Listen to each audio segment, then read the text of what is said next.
Good afternoon mga kaibigan. Itong nasa harapan nyo ngayon ay dinidevelop ko na maging isang bonsai. Ang materials na ginagamit ko ay bougainvillea. Ang gagawin natin sa halaman na ito ay gagawin natin siyang mame bonsai. At para sa inyong kaalaman, ang mame ay isang uri ng bonsai na tumataas lang ng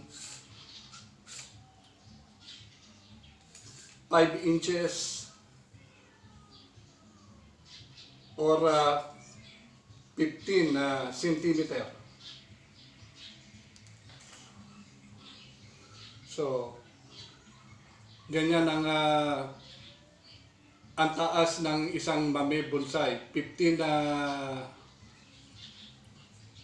centimeter or 6 inches.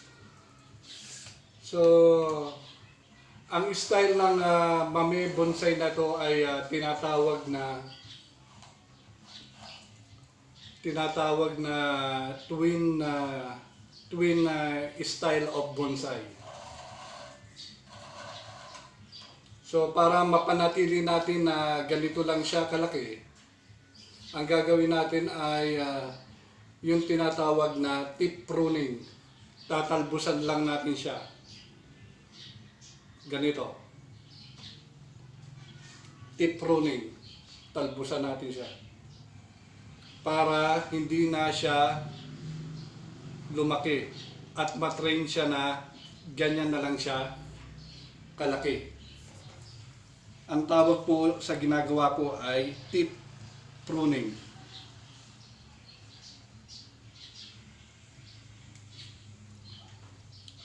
Parang tinatalbusan mo lang siya.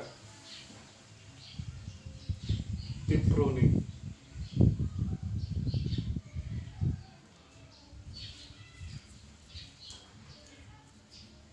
So, kaunti lang naman ang itri-trim sa kanya. Kaya panatiliin lang natin siya na hindi tataas. At pagka lumalago na siya, trim lang ng trim para kumapal din siya at magkasanga.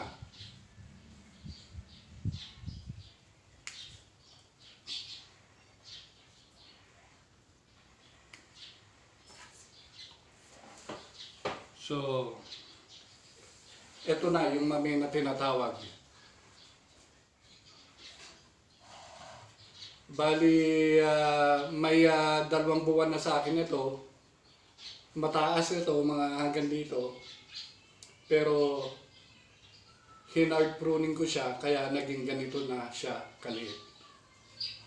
At yun lang ang ating dagdag kaalaman sa inyo mga kaibigan na may share ko sa inyo. Maraming salamat po.